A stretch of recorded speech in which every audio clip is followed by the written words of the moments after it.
want to thank everyone for joining us on the honest truth that you never heard in church. So we're going to dive right into it. And Bishop White, we have had people write into the Covenant Apostolic Congregations and ask about Romans chapter 14. Whew, okay.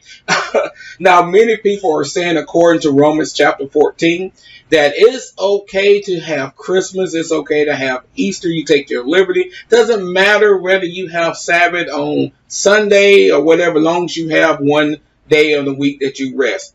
What is the position of the Covenant Apostolic Congregations International on that? So let's look at it. We'll take a look at Romans chapter 14. Context is king, of course, in this matter.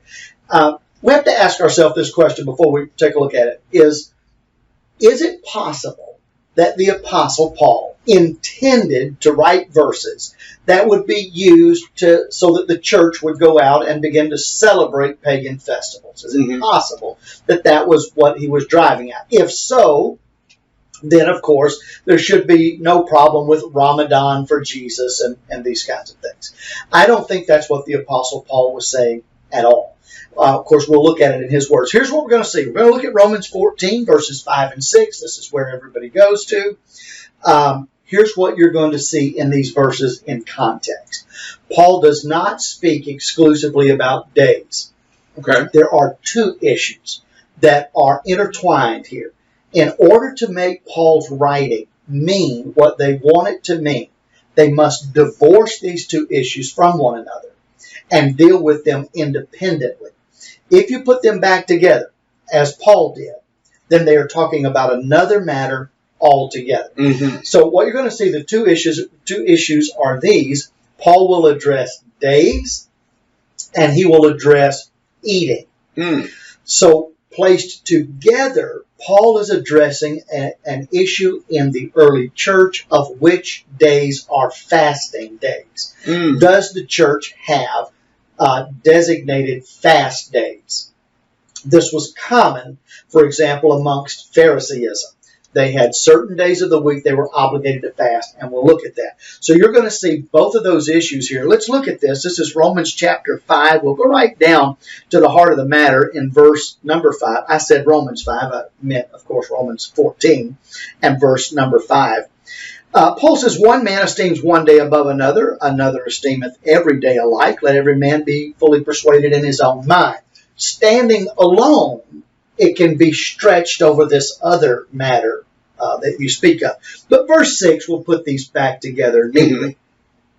He that regardeth the day regardeth it unto the Lord. He that regardeth not the day to the Lord, he regardeth it not.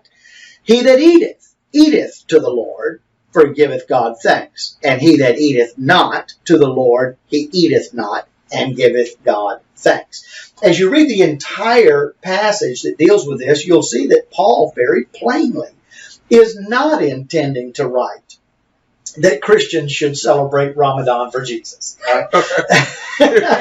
Okay. Or any other religious festival of another faith. Right. He is very plainly dealing with this. So you say, well, is there any other evidence? Because it is important to note that covenant apostolic people do not disagree with Paul's writing here. Neither are we unaware of it. We're very much aware of it. I think people think that. So, well, they must not know that Romans chapter 14 says this, or they either disagree with it. And the fact is we do know, and we agree with it wholeheartedly. Right.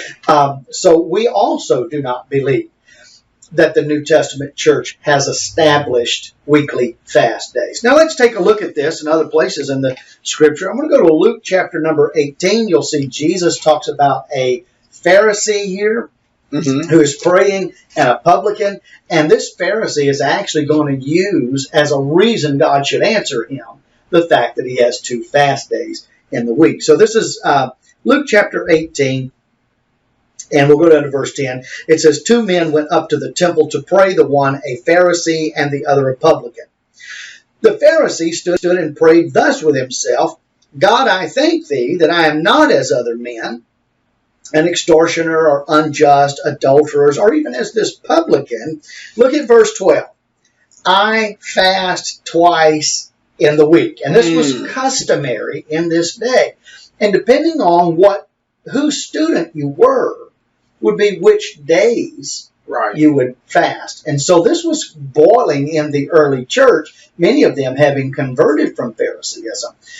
Do we have specific fast days every week? What are our 2 fast days? Are they Monday and Wednesday, Tuesday and Thursday? Mm-hmm. So in context, this is what Paul is addressing. And let's look quickly at one other passage. This is also in the book of Luke. Of course, these are in the other Gospels as well. But we're going to look at it here in Luke. Going down, this is chapter number 5 and verse 33. Mm-hmm. And it says, and they said thus unto him, they're saying this to Jesus, they said thus unto him, why do the disciples of John fast often and make prayers? And likewise the disciples of the Pharisees, they fast often. They have certain days where they fast. But your disciples, thine, eat and drink. And Jesus goes on to say that while the bridegroom was with them, they should be celebrating. So you can see in biblical context, Paul has not jumped off the track here.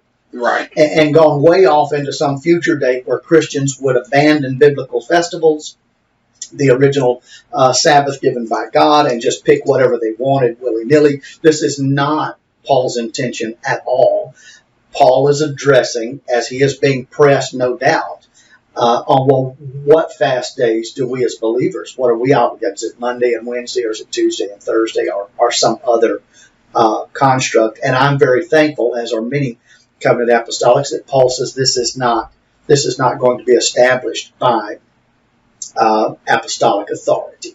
If you choose to fast on a certain day, then fast on that day. And if you choose not to, this is not going to affect your ability to go before the Lord. Left in context, it is a very, very simple matter that just simply doesn't touch Sabbath or whether or not we should adopt pagan festivals. So in actuality, when they go and refer to Romans chapter 14 to try to justify a non-7-day Sabbath or try to justify the celebration of a pagan holidays, they're really just taking it totally out of context. You would have to. Yeah. As a matter of fact, you would have to begin to break the verses apart so that the context begins to crumble. Mm-hmm. You have to take it out of context. Another thing to bear in mind here is that Paul, the Apostle Paul, had no illusion that he had the authority to release the church to celebrate pagan festivals. Right. He simply could not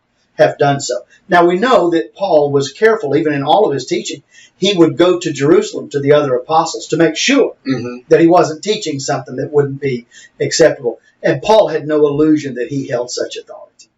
Thank you, Bishop White, so much for taking and making that plain to us, just going straight to the scriptures. And we want to thank everyone who's joining us on the Honest Truth You Never Heard in Church. If this has been a blessing to you and you want to know more, please go to our website, covenantapostolic.faith. And you also can find us on Facebook, Covenant Apostolic Congregation International. Thank you and have a blessed day.